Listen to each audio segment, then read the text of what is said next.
Yeah, please. Thank you, Mr. President. Mr. President, I'm very curious. You've I didn't spoken call about. you in the red. Thank you so much, Mr. President. Justice Thomas and Alito, as you know, are the most conservative constitutional justices. Do you think that you'll get to appoint 2 more justices later this term with similar ideologies? And what type of vetting process will they go through to ensure they uphold I don't know, but they're great Constitution? justices. That's all I can say. And I hope they're going to be around a long time. I hope they're going to stay healthy. They're great people. They're great. And Justice Alito, too, to add to the group. These are great men. Right. They're with a great love of our country and a great understanding of the law. Congress to take additional action on tariffs now? No, I don't need to. It's already been approved. I mean, I would ask Congress and probably get it. When people look at the real numbers, and you look at hundreds of billions of dollars that have come into our country. Yesterday, I was at a steel plant, as you know, and went to great place, great plant, great, wonderful people. And they were telling me, I said to them, you were there, a lot of the press in this room. Of course, I don't think this plane's big enough to take the press in this room, but a lot of the press right here. We were in Georgia. And I said to the owner, I made a speech at a factory. They make steel products. And I said, how are you? Nice to meet you. How's business? President, I'd love to kiss you. This is a very powerful man. I don't want to be kissed by that man, but a very powerful, strong man. He's been in the steel business for many years. His father started it. And he said, sir, I want to kiss you. I said, why? He said, because we were down to working 1 hour a week, and then you came in and imposed tariffs, and all of that foreign junk that they were dropping into our country stopped.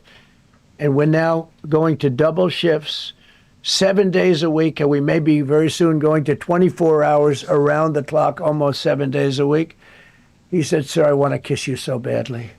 And I said, no, thank you.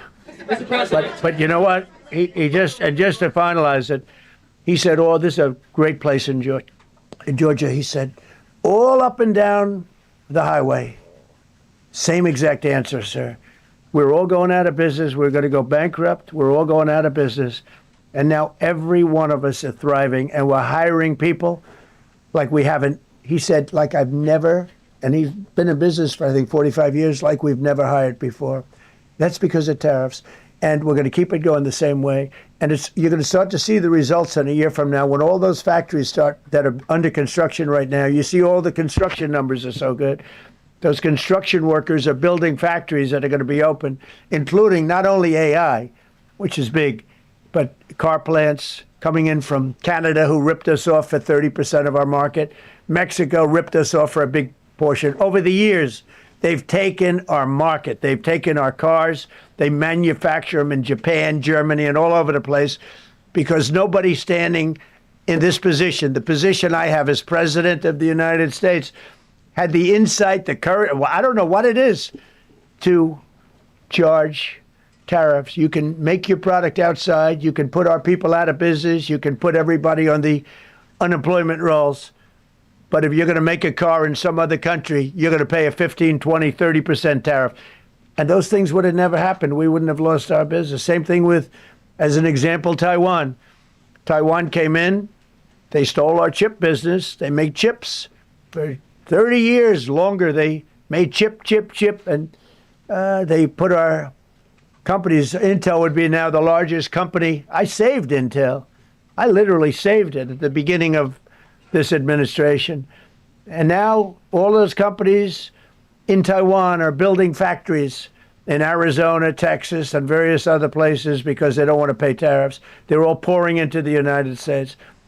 But just like that great patriot said yesterday, sir, what you've done, nobody thought was possible. And Steve Moore, a highly respected economist, came into my office yesterday. He said, you've done something nobody's ever done. 22 Nobel Prize winners in economics said we would right now be in a recession. And you said, no, we're going to have a booming country. We're going to have a booming country. You were right.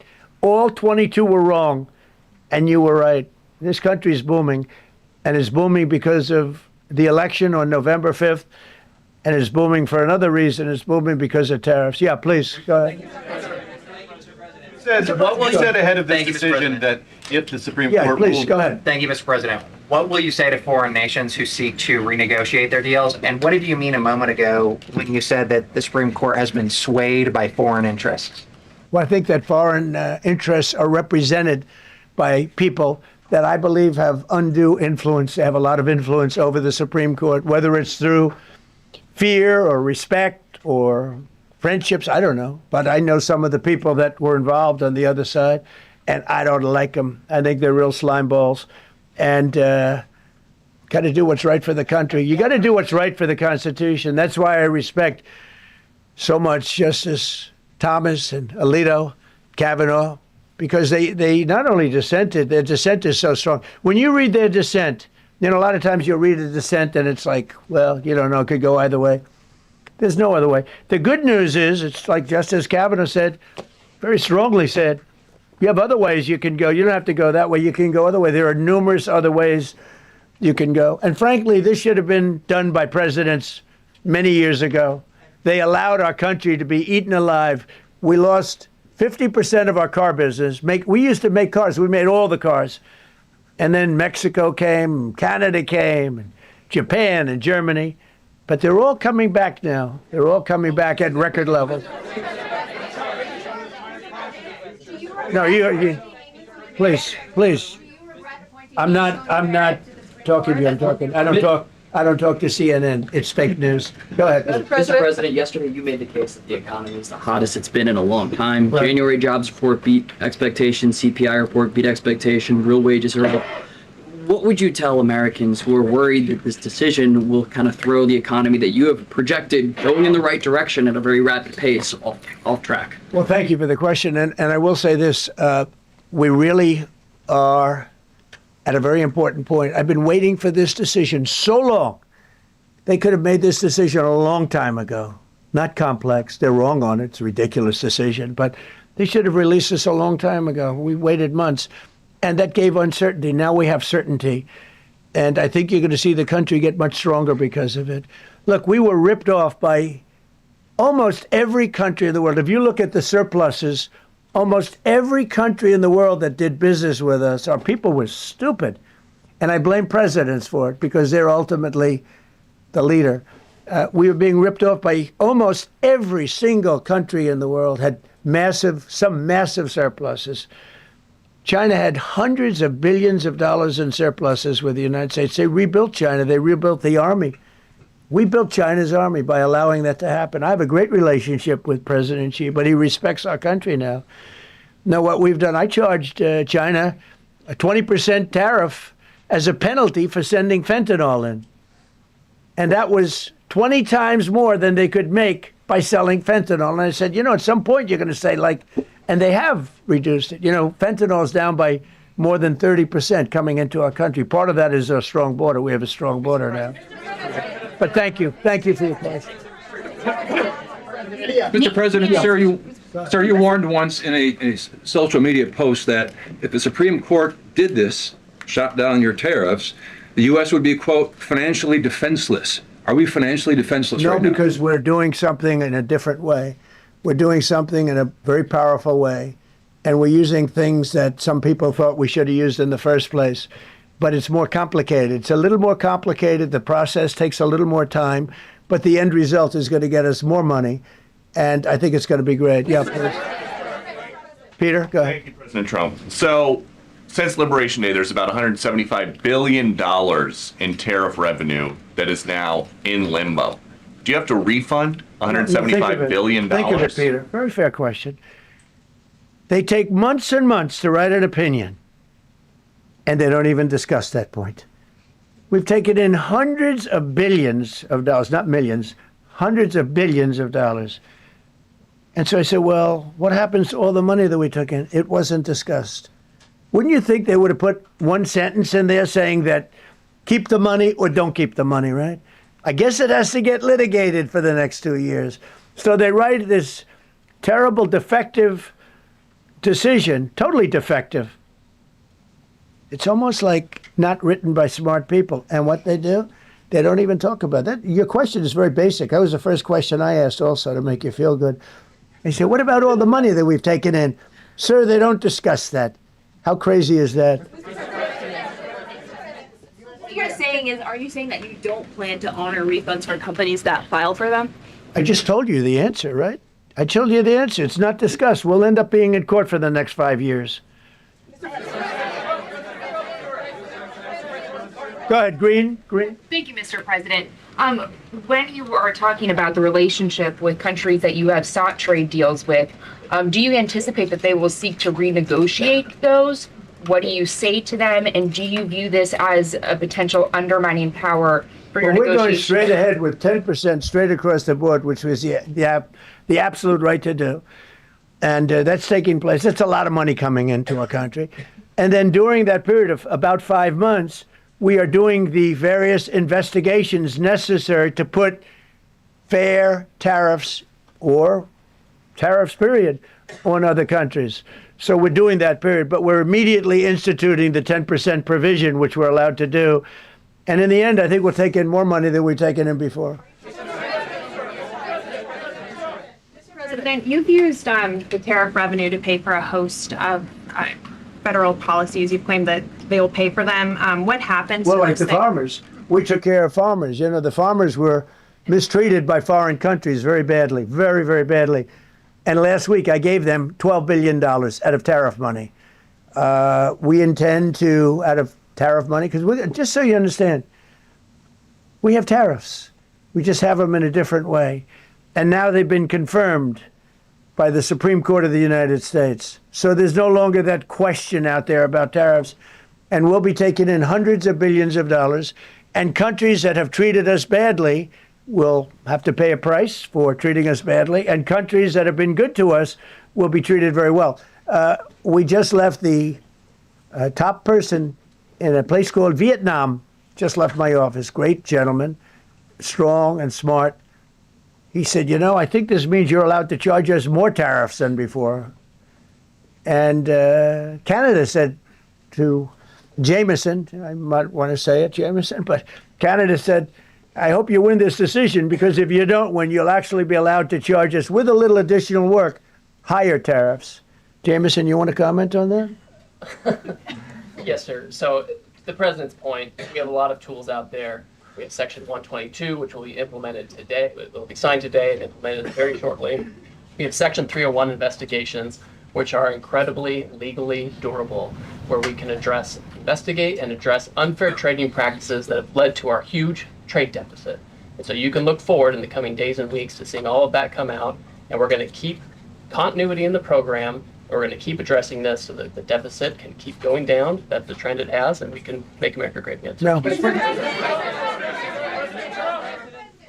Several of Republicans in Congress have supported this decision by the Supreme Court. And Hakeem Jeffries, the Democratic leader, has called you a wannabe king. Why Call wouldn't him a low IQ. But why wouldn't He doesn't even know. And I watched him the other day interview. The guy doesn't even know what a tariff is. There's been bipartisan criticism No, not of the bipartisan. tariffs. Excuse me. There's several A few Republicans people. have said that. Yeah, But a why few wouldn't people. you just work with Congress to come up with a plan? I don't have to. push tariffs I have the through? right to do tariffs, and I've always had the right to do tariffs, and it's all been approved by Congress, so there's no reason to do it. All we're doing is we're going through a little bit more complicated process, not complicated very much, but a little more complicated than what we had. We'll be able to take in tariffs, more tariffs, and the Congress people and the Voted down Congress. the Canadian tariffs last week. Yeah, There's you- been votes you in know the why? Senate against it. Yeah, because we lost 2 Republicans or 3 Republicans because they're not good Republicans. What you don't say, you don't say that we got 215 votes. You need to 218 do. for something to pass. Yeah, sure we do. We might have lost 3 votes, and what was the score on the Republican side? 215 to 3, right? But you don't say that. We have great unity. There's great unity in the Republican Party, and I hope everyone's going to vote Republican, because otherwise you won't have a country left, because these people have been they are destroying our country. Please.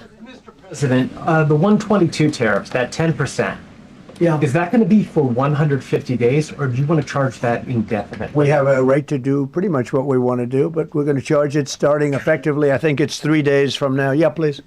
Mr. President, you speak to a lot of factory workers, a lot of manufacturing workers.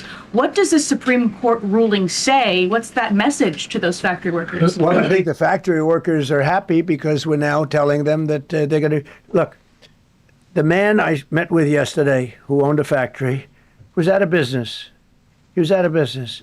And now he's employing 5 times. In fact, I walked in, he's got a brand new crane. I said, how old is that crane? We got it in December. He's allowed to write it off in 1 minute. The great big beautiful act gave no tax on tips, no tax on Social Security, no tax on overtime. He said this great big beautiful bill, frankly, has been the best thing that's ever happened for the workers of the, much more so than for rich people. The only thing it does for rich people, it allows them to hire a lot more people. But when I saw him, and then he said, it's all up and down the line. This is a place in Georgia, all up and down, other factories doing different, not only steel products, different. He said, every one of us was out of business. We could barely make it. Some of them were down to less than an hour a week. Think of it, 1 hour a week to make just a few little trinkets or whatever they make. Now they're going round the clock. I had it a month ago. I went to Michigan, went to Ford, and I met with Bill Ford, the head of Ford, and we were in one of the biggest plants, an original plant from the early 1900s, where, by the way, I might add this, it's not really relevant, but it's all relevant. Murders are down the lowest since 1900, around the time that he had this plant. That's 125 years. We have the lowest murder rate. Okay. And our crime is way down in the country. The factories that we're talking about, the people that we're talking about, they are so thrilled with Trump. So whether we charge IEEPA tariffs or whether we charge tariffs under a different section, that's what we're going to be doing. There's no way we can lever. This is what happened to our country. This is why we owe $38 trillion, which we'll get rid of in pretty good course. We have a very incompetent Fed chairman who likes high interest rates. For political reasons, he likes them. But we're going to have somebody very good. Interest rates should come down very substantially. I think we should pay the lowest interest rates on the planet. There should be no country, and we don't do that. We're number 38. This is just bad policy for a long period of time. But what's happened is we've made America strong again. We've made America great again. We should pay. As an example, the country of Switzerland, we were getting almost no tariffs from them. We had a $40 billion deficit. And the prime minister called me up. She said, but we are a small country, because I said we're going to raise it to 39% from nothing. That would have rendered them not very successful, as opposed to right now they're considered elite. But if we put a tariff, they would. And I realized then, she said, but sir, we are a small country. I said, you're a small country with a big deficit. For us, you're making a lot of money off the United States. If we do that, a lot of these elite countries, they're elite because we let them make so much money. And I want them to do well, but I don't want them to do well on the backs of the American taxpayer. So I appreciate your question. I think it's a reasonable answer. President Trump, you said that you were disappointed with that, but were you surprised with this decision? What you felt when you... I was surprised because I thought that what we did was, number one, according to, I mean, I read the paragraphs. I read very well. Great comprehension. I read everything there is to read, and I said, we can't lose this case. But we can when judges are political, when they want to be politically correct, when they're catering to a group of people in D.C. Maybe, I don't know what it is, because when you read it, there's no other interpretation. There is no other interpretation.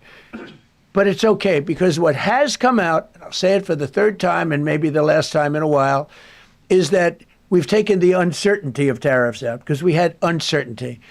We got sued by sleazebags, I know them well, that are very outside country, China-centric, but outside country-centric. And they're going to end up not doing as well as they did before. America was becoming really, really, we're strong again. Hey, we have the strongest military. I rebuilt the military in the first term. We have the most powerful military. We make the best equipment. And even them, you know, we could do much better. We have people that get paid a lot of money to manufacture Patriot missiles and javelins and all the different things. But when you want them, they're too slow. And we put them on notice, and they're going to make, our country is is building a lot of things right now, and our country is doing really well, and we're going to keep it that way. The bottom line is that the word certainty is now in the equation. Every single thing I said today is guaranteed certainty. It's been tested, as Jameson said 1,000 times. Literally, I said hundreds of times. He said, sir, actually thousands of times, and won in all of the courts. And we're just going back to that. And the problem is that we had other presidents that weren't into trade. Maybe they weren't business oriented. Maybe they weren't smart. We had some dummies too, you know. I respectfully say we had some real dummies. So we are going to keep it going just as before, probably more so. But you're no longer going to be asked every time I got up. You'd ask, well, what happens if you can't charge tariffs? Now we can. And by the way, in their decision, they specifically said we can do these. We have alternatives. Yeah. Given on the trade deals that were negotiated using IEEPA tariffs, do those stand now, or are they have to be redone? Well, some of them stand. Many of them stand. Some of them won't, and they'll be replaced with the other tariffs. Mr. President, the Supreme Court justices who ruled against this the policy, striking it down, are they still invited to your State of the Union next week? And will you speak with them? They are invited, barely. Barely. 3 are happily invited. No, they're barely invited. Honestly, I couldn't care less if they come. Okay. Thank you, Mr. President. Go ahead. Thank you, Mr. President. On the trade deal, which is the framework, which is to be signed with India sometime soon, will that stand now? And on the decision, nothing changes. No, nothing changes. They'll be paying tariffs, and we will not be paying tariffs. Our deal with India is they pay tariffs. This is a reversal from what it used to be, as you know. India, and I think Prime Minister Modi is a great gentleman, a great man, actually, but he was much smarter than the people that he was against in terms of the United States. He was ripping us off in India. So we made a deal with India, and it's a fair deal now, and we are not paying tariffs to them, and they are paying tariffs. We did a little flip. Are up as of now for this. No, the India deal is on here. So much, Mr. President. All the deals are on it. We're just going to do it a different way. Mr. President. Thank you so much, Mr. President. I think there is another war that you stopped and you should take the credit, which is in Syria. Secretary Rubio, after his meeting in Munich with the Syrian Foreign Minister and the Kurdish General Muslim Abdi, he said that President Trump was directly involved in efforts to stop the fighting between the Kurds and the Syrians. How will your administration will make sure that this peace is sustained? And do you support the idea of... Well, it's a very different topic, and so I don't want to spend a lot of time, but all I can say is that the president of Syria, who I essentially put there, is doing a phenomenal job. He's a rough guy. He's not a choir boy. A choir boy couldn't do it. But Syria is coming together, really coming together well. And thus far, he's been very good to the Kurds. Yeah. Sir, thank you. Mr. President, what's your message to the Iranian people after 2 rounds of talks with them? Do you have any message to the Iranian people? The Iranian people in Iran or people here? People in Iran. They better negotiate a fair deal. They better negotiate. You know, the people of Iran are a lot different than the leaders of Iran. And it's very, very sad situation. But 32,000 people were killed over a relatively short period of time. They were going to hang 2 weeks ago, hang some by crane. They lift them up with a tall crane and they play them around the square. They were going to hang 837 people. And I gave them the word, if you hang one person, even one person, that you're going to be hit right then and there. I wasn't waiting 2 weeks and negotiating. And they gave up the hanging. They didn't hang 837. Supposedly, they didn't hang anybody. But no, I feel very badly for the people of Iran. They've lived in hell. Please. Thank you. Mr. President, you mentioned multiple times foreign influence over the Supreme Court. Do you have evidence of that? And if not, will you investigate that? You're going to find out. What alternatives are you going to put into place in your relationship with Europe and also those tariffs that have been called illegal? How they're going to go impact the relationship with Russia, that you sanctions? Well, I want Europe to strengthen up. Europe has gone woke.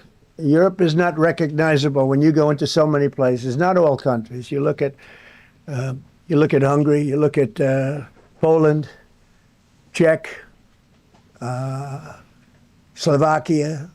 There are some countries that have gone very much the opposite. Some really, and some others. But Europe has to be strong, and they become soft and not recognizable. You go into some of the countries, I don't want to be specific, but I think everyone knows what I'm talking about. And they're not recognizable. They become, the environmentalists have taken over.